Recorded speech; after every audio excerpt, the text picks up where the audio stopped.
Shanelle's Tucker trials continue in episode 8 from season 2 of Reasonable Doubts. And y'all might have been right about Sally. What's good, y'all? It's your sis Erica Vane coming to you right here on Erica Vane TV with another Reasonable Doubt video. And if you're new here, go ahead and hit that subscribe button and turn on your bell notifications so you don't miss out on any of my Reasonable Doubt content, conversations, and especially the live streams. I go live every single Thursday to break down the series, give you reactions, as well as to hear you all's response as we unpack the episode. And I would love for you to join if you are really enjoying this series. I am not gonna hold y'all. I am a little bit at a loss for episode 8 and I'm still processing. I'm not sure if I should have probably watched it a second time before sitting down to do this review, but alas, we're here. I am definitely underwhelmed, to say the least, and I think a lot of that is with my implicit bias against Lewis and me not really believing how feasible it is to just decide to be over it, to decide to be unconditional with your love, and decide that the feelings, the betrayal, the thoughts, all of the things that came up once figuring out that your husband had been lying to you unnecessarily about a sexual interaction that he had with some random thought, and now they have a baby coming from it, that can just go away because you decide to, because he comes over, gives some weak ass speech and says that I can't stop you, you can't stop me from loving you, and that is going to make it all go away. That is going to unlock the floodgates and compel Jax so beautifully to say, I want you, Lewis, and I don't want to lose you, and I just need you here. Need him here to do what?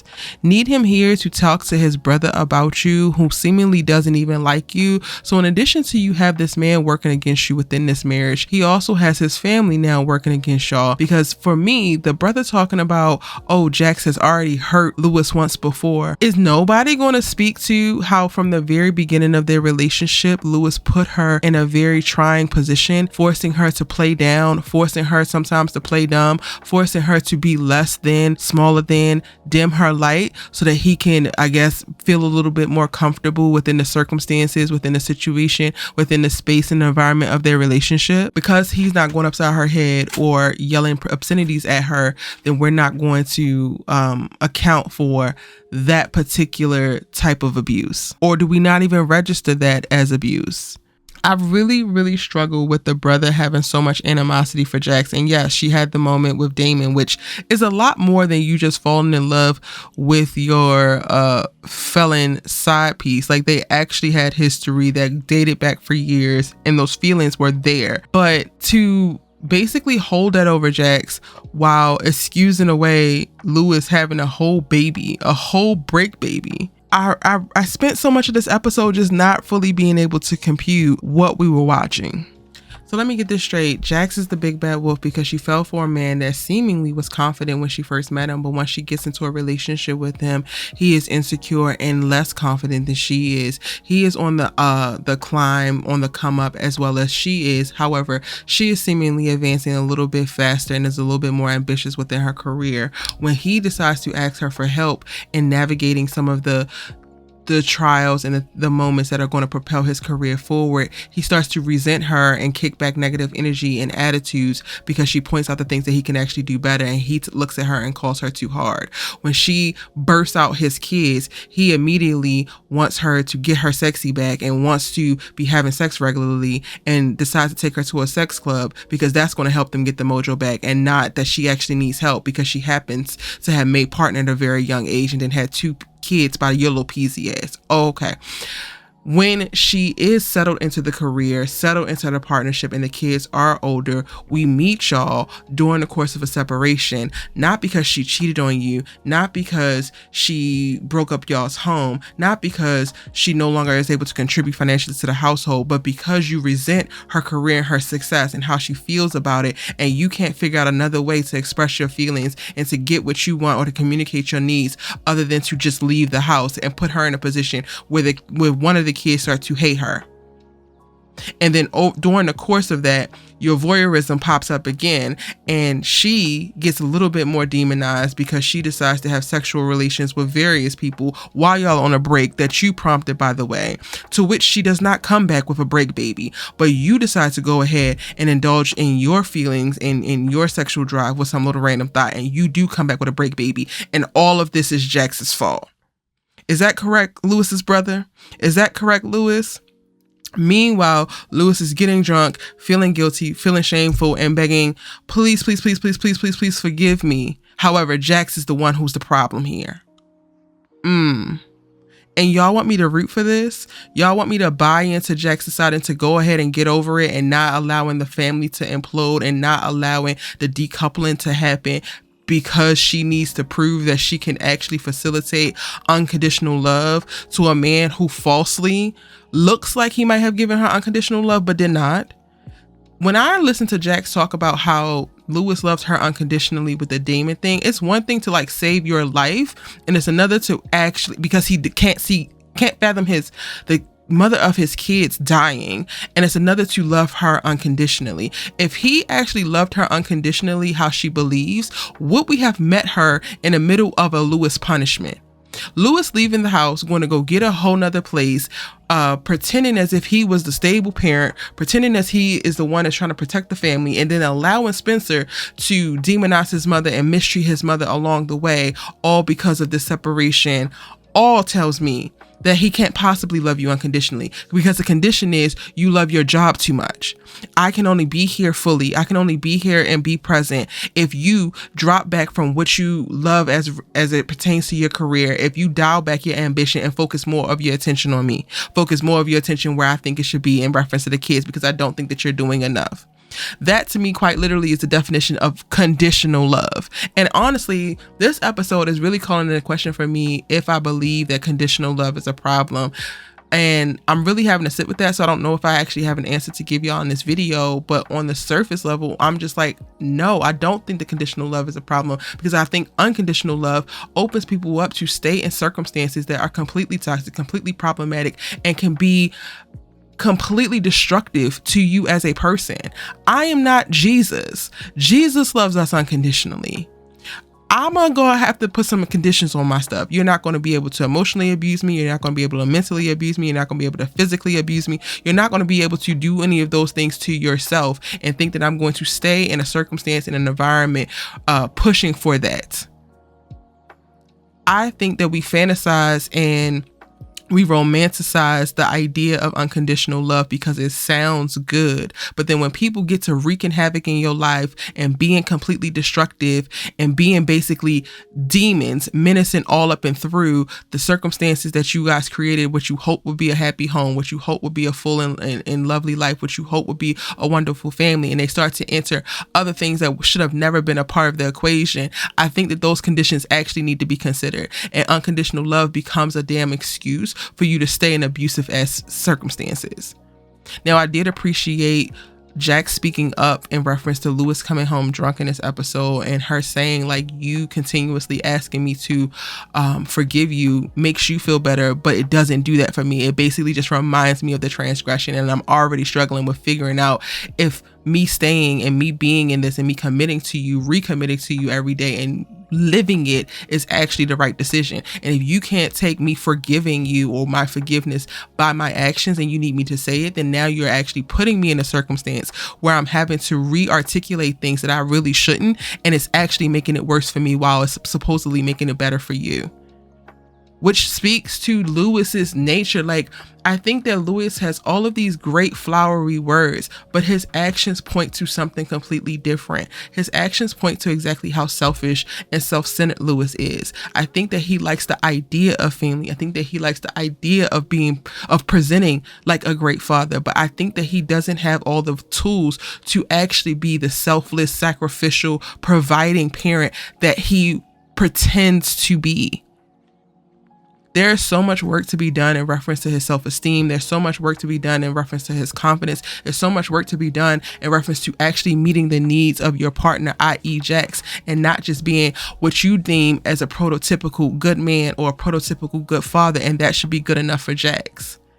Lewis has yet to answer the question if he is showing up how Jax actually needs, but Jax needs to bend over backwards and show up how Lewis needs. All the while, Jax's requirements require him to step into a higher level or higher version of himself. Meanwhile, Lewis's requirements require for Jax to put herself in a box and make herself smaller. They need to divorce.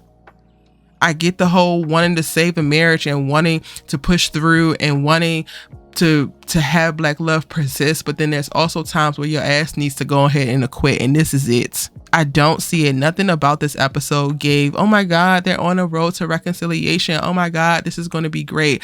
Every bit of the first half of this episode felt fake AF. Like, oh, we just flipped the switch and everything is great. We're going to go ahead and have some sex. We're going to have great sexual chemistry. We're going to go sit at the therapy office and everything is fine. Even when I got to go talk to your little break baby mama and she got too much attitude and she is leaning a little bit too heavily into, oh yeah, you're going to support me. And she's asking Lewis to be there 24/7 post delivery, as if you don't have two other kids in a whole family. Wild work. And we don't even really get to see Jax process her feelings. And I wondered at the top of this episode if any of this, I want you, Lewis, I don't want to lose you, is pushed by her not wanting to go and complete the similar cycles of like falling into a sexual thing with another man and then it becoming complicated. So she's just going to cut her losses and stay with the devil that she knows, i.e., her getting to a very close place and almost kissing Cash the episode before. Is she now running from that particular feeling and just going to again stay with the devil she knows in Lewis versus trying again with another man that could potentially also harm her as well? All of this is actually running through my brain, and I don't have any definitive answers because this episode, low-key, as I'm breaking it down, I am really resolving to the fact that this episode pissed me off. I think that it doesn't account for all of the myriad of feelings that Jax have. However, I do think that there's something to be said about people who decide to just go ahead and ignore, and people who decide to just try to push through. And maybe in episodes 9 and 10, we're going to see certain things unravel, because she does take moments to speak to how hard this is to actually push through, and then her going out her way to say she's not sure if she's making the right decision. I'm like, okay, so maybe the feelings are there and she's really just pushing them down, but I'm going to need to see her actually process them if they have any hopes of me buying into this marriage is actually going to make it, because nothing about this episode actually told me that.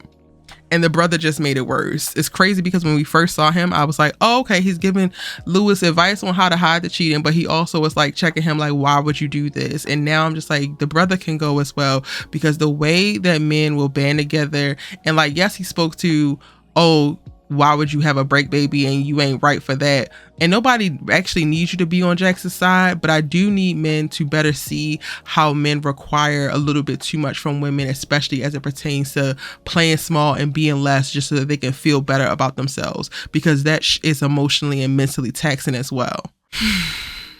I thought the co-parenting meeting with Tony was wild. I guess they need to have it, but this feels very, very early on. Jax feels way too confrontational. Tony feels way too confrontational. And Lewis feels way too passive.